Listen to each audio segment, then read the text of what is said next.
Hello everyone, and this is BioPhoenix here, and welcome back. And this time, we're going to be taking a look at the worst games that I reviewed.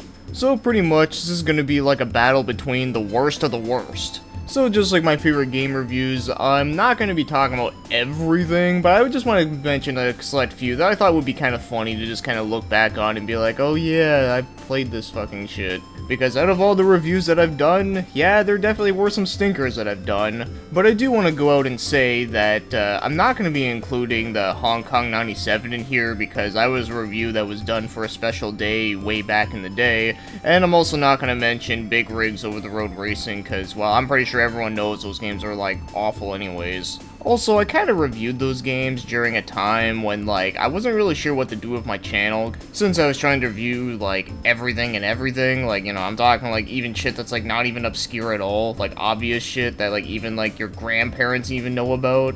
So anyways, let's talk some shit on some bad games that I've looked at throughout the years. At least ones that I thought were bad, but I mean, hey, you never know, maybe there might be someone out there who actually does like one of these games. I mean, it is always possible, right? So let's get to it. So the first one I have here is actually the very first bad game that I reviewed, and that being Pit Fighter.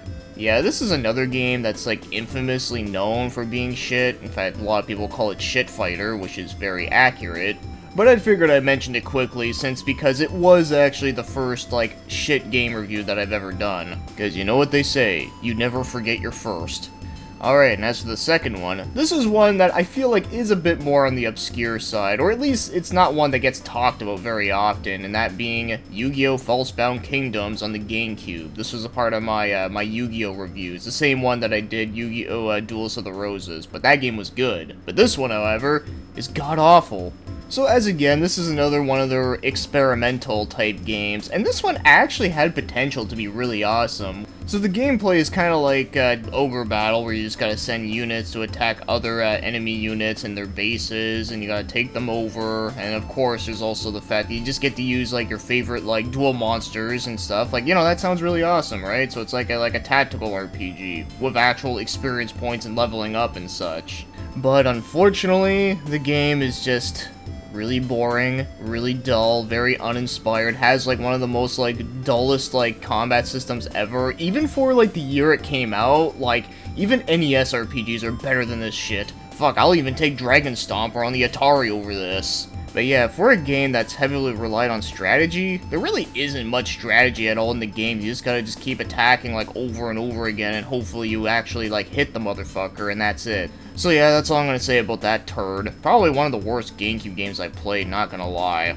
And next up here, we have a series of games that I actually do like, but it has an entry that I really don't like, and that happens to be Dynasty Warrior 6. So yeah, I'm pretty sure anyone that's known me long enough knows that, like, I like most of the games in the series, but the sixth one is the one I just really fucking despise. And here's the thing about it, is that it's basically, if you go from, like, 5 to 6, the game is, like, such a downgrade in, like, almost every way possible. Like, for one, they didn't add any new characters. In fact, it actually has less characters, because there's a couple of them from 5 that they took out from 6, which is fucking stupid. The controls in it feel worse. They're actually like really slow and sluggish and even a little bit floaty at times, and even the frame rate is also really bad. Like, I just feel like there's really no reason to play Dynasty Warrior 6 at all. It just feels like a less downgraded version with nothing new improved and just felt worse.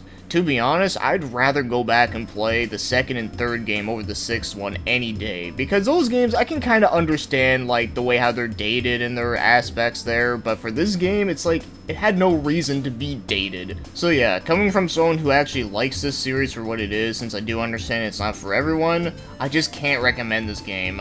Alright, and next up, we have quite possibly one of the worst games, like, on this list, debatably, and that happens to be Crazy Bus on the Sega Genesis. Now, I'm sure most people know about this game because there's like other channels that have covered it and it's pretty much considered a meme, but the thing is that I actually reviewed this game like before a lot of people talked about it. I mean, there were videos that talked about this game before I did, but there wasn't a lot. And yeah, when I found out that this game was, like, even a thing, like, I was, like, flabbergasted that, like, how is this a thing? Like, who's, yeah, like, I don't know, like, no fucking comment. Like I said, you all know what the fuck this shit is, let's just get moving on. And next up we have an N64 game, being Carmageddon 64. Now the Carmageddon series is actually a pretty fun, over-the-top series that I actually do kinda like, but as for the N64 game, well, it's total dog shit, and I'm not gonna lie, I actually think it's just as bad as Superman 64. Like, it's that fucking bad. And besides, it's published by the same company that did this shit, so no wonder why it sucked. The only cool thing I can give this game credit for was the fact that they actually made an original character, and he happened to have like a Wario hat, which I thought was actually kind of funny. But other than that though, this game offers like absolutely nothing. Like, everything about it is just total garbage, it looks like shit, sounds like shit, and just overall, it's just shit. And next up we have another N64 game, and this one was Japan only, and it was based after an anime, being Neon Genesis Evangelion. The only nice thing I can say about this game is that the graphics are actually really good for N64 standards, and also the music is just fucking awesome, but I guess that's to be expected since the anime actually has some really great music. But as for everything else, yeah, it's total crap. So, here's the thing. This game is like a weird, like, collage of, like, mini-games, but of course the main game to it is, like, you use the Eva suit, like, Unit 1, and you just gotta fight the angels, just like in the anime, but the controls here are just fucking terrible. Like, if I remember right, I'm pretty sure in those sections, you only use one button to attack, and that's it. Like, for a fighting game, or at least some fighting segment of a game like this, like, that's fucking pathetic. And of course, all the other mini-games in here play like total shit. The only mini-game here that is actually, like, decent is the rhythm game one, where you have to do that dancing scene. Like, that section was okay, but, you know, if that's, like, the best part of the game, then, like, nah, I'm good. And also, like, you gotta put up with so much bullshit to even get there anyways, so yeah, it ain't even worth it. So if you're a huge fan of the anime and you're expecting this game to be as good as that, well, yeah, you're gonna be pretty disappointed, I think. Alright, so next up we have a TurboGrafx 16 game, and that happens to be Impossible. It's such a stupid name, but yet I find it funny. But yeah, this is a platformer that is just really generic, really bland, really boring, and also it has like really terrible hit detection, and it just seems to just be like the most like random schmidt like you can just throw together. It's like, here's a mole in like a stupid Superman costume, go like fight like weird underwear guys or something. I don't know, like, it's weird shit, but it's not like cool weird shit. It's more like the uninspired type of weird shit where like they just didn't give a fuck. So yeah, for a TurboGrafx 16 game, this is like really shit because there's really not a lot of shit games on that system, but this one is definitely up there for being one of the shittiest. And next up we have is a PS2 game, and it happens to be the very first Simple Series game I've ever reviewed, and that being the Maid Fuku to Kaikchantu or some bullshit. I think it's like the Maid Clothes and Machine Guns or some stupid ass name like that. Yeah, well, whatever. Basically, it's like this like really shitty like hack and slash game where you just play as like some anime maid chick, and yeah, she uses a samurai sword and machine guns. You know, it seems like really over the top shit that I should like. But no, it's just another, like, bland and boring slog fest, because this is one of those hack and slashes where, like, you basically have to take your time to attack everything, because everything just slows you down in the game, and also, as again, like, the hit detection is, like, really shit. And despite, like, the crazy idea that they have for this game, where you're just using, like, a maid chick with samurai swords and machine guns, they managed to make it really boring and lame, so, yeah, like, how do you, like, take an idea like that and make it boring? Like, I don't even, but anyways, yeah, like, that was my first experience with a Simple Series game, and yeah, it left a really bad impression on me. Alright, and next up we have another game based after an anime, but this one's on the Super Famicom, and that being Hokuto no Ken 7, or Fist of the North Star 7. Basically, it was one of the Fist of the North Star fighting games at the time, and I gotta be honest, this game might actually be just as bad as Pit Fighter. Hell, there's even elements of this game that are actually worse than it, believe it or not. Like, to give you an idea without going too much into it, since I've already talked about it in my review, is that the first guy that you fight is like ridiculously hard, and he always like gains his health back every time you hit him, so the only way you can actually beat him is if you like keep trying to like gain like your special attack up and just use it on him and pray to God that you don't miss, cause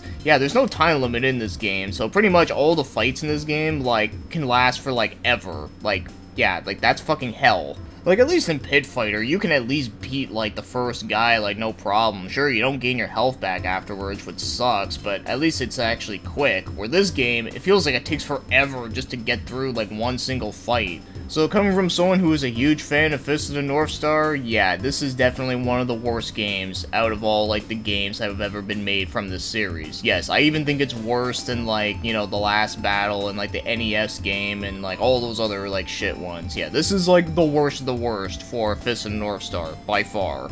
And next, we have another Super Nintendo game, and this was a Japan-only RPG that was fan-translated called Cyberknight.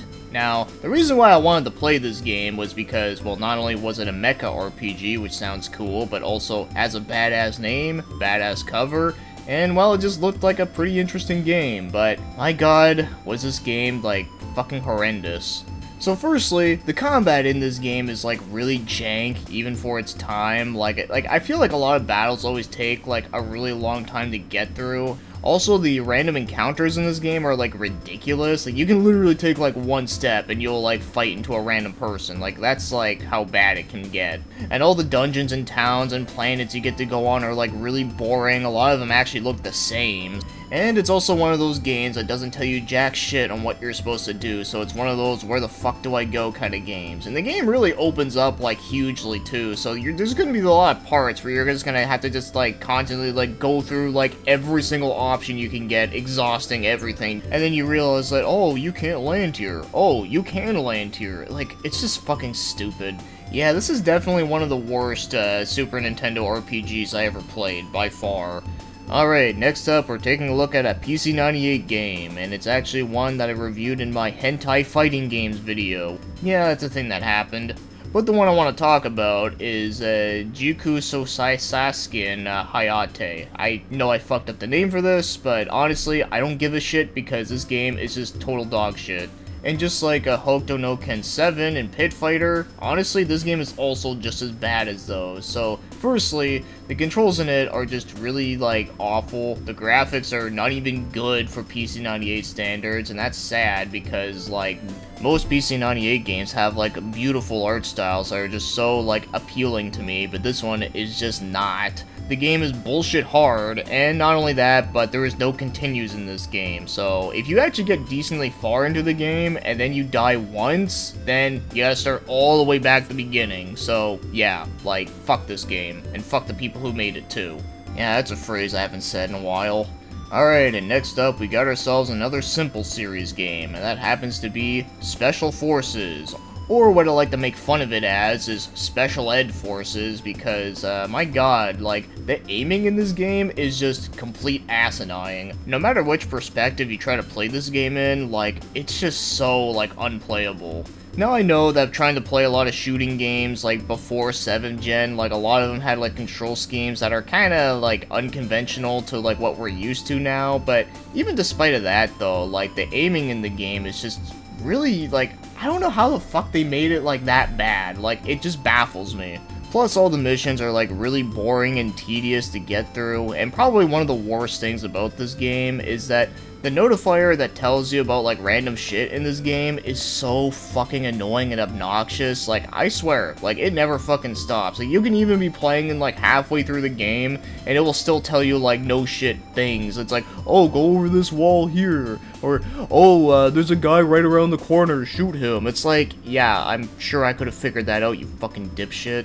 Like, you know in Metal Gear Solid, like, whenever, like, you know, Colonel Campbell, like, calls you on, like, your headset thing? Like, imagine that, but take out all the creativity of it, make it way more annoying, and they make you, like, feel like a fucking dumbass who's never played a video game in his life before. Like, it really is that fucking obnoxious.